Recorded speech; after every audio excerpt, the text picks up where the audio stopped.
There are moments in life when time splits into before and after, when a single decision, made in the space of a heartbeat, rewrites everything you thought you knew about the world. For Marcus Chen, CEO of TechVance Industries, that moment came on a rain-soaked Tuesday evening in a cramped diner off Highway 94, when a man he'd never met removed his jacket and showed him what it truly means to be human. Marcus had always prided himself on efficiency. Time was money and money was power. And power was the entire point of the 50-hour weeks, the red-eye flights, the meetings that bled into dinners that bled into more meetings. At 42, he'd built an empire from lines of code and venture capital handshakes. His calendar was blocked out in 15-minute increments. His assistant knew better than to schedule anything labeled urgent unless someone was literally dying, which is why the flat tire felt like a personal insult from the universe. He'd been driving back from a conference in Phoenix, taking the scenic route because his therapist had suggested he reconnect with spontaneity 3 hours into what should have been a meditative journey. His rear tire had blown out on a stretch of desert highway that seemed designed specifically to have no cell service. The spare was flat. The nearest town, according to a sun-bleached sign, was 8 miles ahead. By the time Marcus limped into Eddie's diner, his Italian leather shoes were covered in dust. His Tom Ford suit jacket was slung over his shoulder, and his carefully maintained composure had cracked into something, resembling actual human frustration. The diner was nearly empty, just a waitress who looked like she'd seen better decades and a man sitting alone at the counter, his hands wrapped around a coffee cup. Marcus's phone finally found a bar of service. He called his assistant first, then his driver, then 3 different towing companies, each with increasingly longer wait times. The best estimate was 4 hours. 4 hours. He had a board meeting at 8 the next morning. He had emails piling up. He had a keynote speech to revise. "Please," he said into the phone, his voice tight with the kind of desperation that money usually solved. "Just make it fast." "I'll pay double, triple." The dispatcher was sympathetic but firm. There was a pileup on the interstate. Everyone was backed up. 4 hours, maybe 5. Marcus hung up and pressed his palms against his eyes. The waitress approached with a pot of coffee he hadn't ordered. "Rough day, hun?" "You could say that." He checked his watch. A Patek. Philippe, his ex-wife, had given him before she became his ex-wife. "I don't have 4 hours." "Nobody ever does," she said, filling a cup he didn't refuse. "But here we are anyway." The man at the counter turned slightly. He was younger than Marcus had first thought, maybe mid-30s, with the kind of weathered face that suggested he'd earned every year twice over. He wore a flannel shirt with frayed cuffs and work boots that had seen actual work. "Your tires blown?" the man asked. Marcus nodded, too tired to wonder why a stranger was inserting himself into the conversation. "I've got a jack and a spare in my truck," the man said. "I could swap it out for you. 20 minutes, tops." Marcus blinked. That's not necessary. I've called for help. 4-hour wait, though." The man took a sip of his coffee. "Seems like maybe you need a different kind of help."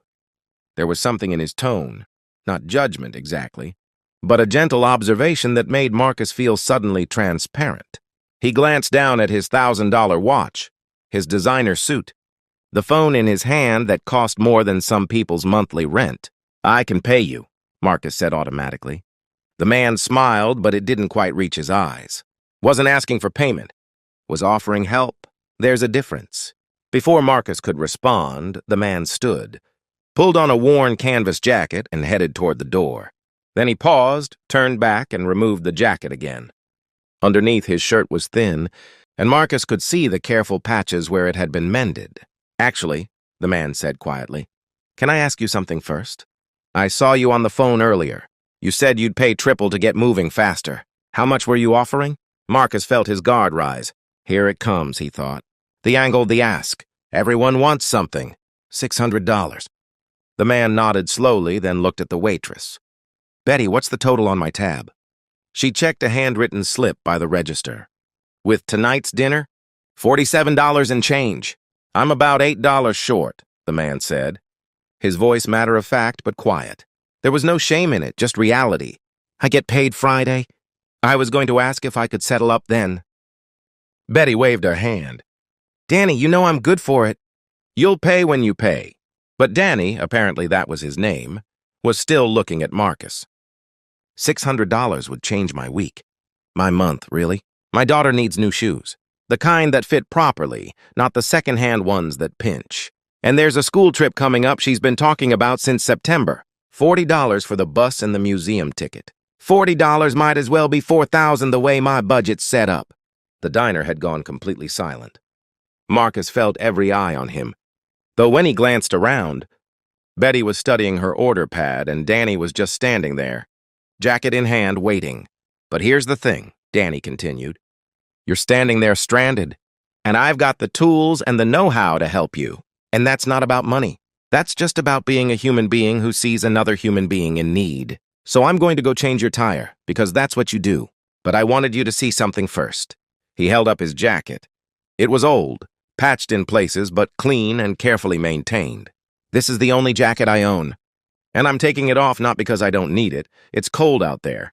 And this thing barely keeps the wind out as it is, but because sometimes you have to set aside what you need to help someone else with what they need. That's the deal. That's the whole deal of being alive. He set the jacket on the counter and walked out into the night. Marcus stood frozen, the coffee growing cold in his hand. Through the window, he could see Danny's silhouette illuminated by his truck's headlights, pulling tools from the bed with the easy confidence of someone who'd done this 1,000 times before. Something cracked inside Marcus's chest. Not broke, opened. Like a door he'd forgotten existed. He found himself moving toward the counter, pulling out his wallet. He laid $600 bills next to Betty's register, then added 4 more. For his tab, Marcus said, and the rest is for his daughter's shoes and that school trip. Actually, he pulled out his business card, writing quickly on the back. This is my personal cell. Tell him to call me. I want to help with whatever else needs helping. Betty's eyes were bright. You don't have to. I know. He just showed me that. That's exactly why I'm doing it. Marcus walked outside. The desert air was sharp and cold, and he could see his breath. Danny was already on his knees by the blown tire, working with quick, efficient movements. Hey, Marcus called out. Let me help. Danny looked up, surprised. You're wearing a suit that probably costs more than my truck. It's just a suit. Marcus removed his jacket, the expensive one, the armor he wore to board, meetings and power lunches, and set it carefully on Danny's truck bed. He knelt in the dirt beside this stranger who'd already given him more than any keynote speech ever could. Together in the cold and the dark, they changed the tire. Danny explained what he was doing, patient and clear. And Marcus listened, really listened, for maybe the first time in months. They talked about Danny's daughter, Emma, who loved dinosaurs and wanted to be a paleontologist, about his job at the hardware store and how he was taking night classes to get his contractor's license, about the way life sometimes squeezed you until you thought you'd pop, but somehow you kept going anyway. When the tire was fixed, Danny stood and wiped his hands on a rag. Marcus stood too, feeling the ache in his knees, the dirt under his fingernails, the strange lightness in his chest. Thank you, Marcus said, and meant it in a way he'd never meant anything. Danny smiled, really smiled this time, the expression reaching his eyes. Thank you for letting me help. People don't always, pride gets in the way. Inside, Betty had already told Danny about the money. Marcus watched through the window as Danny's face transformed, as he pressed his hand over his mouth, as tears he couldn't hide slipped down his cheeks. The man who'd given his only jacket without hesitation was overwhelmed by receiving in return. Marcus drove away that night with a properly inflated tire and a completely changed perspective. He missed his board meeting the next morning, called in, said it was a personal matter, and for once didn't care what anyone thought. Instead, he sat in his office and looked at his calendar, at all those 15-minute blocks of time he'd hoarded like dragon's gold. 3 months later, Tech Vance Industries launched a new initiative, a partnership with hardware, stores across the Southwest to provide scholarships for trade certifications and contractor licenses. Danny was the first recipient. Emma got her dinosaur books and her museum trip. And Marcus learned to measure his days not in minutes saved, but in moments that mattered. The kind where someone takes off their jacket in the cold The kind that split time into before and after. The kind that remind us all what we're really here for, to help, to be helped, to be beautifully, impossibly, necessarily human.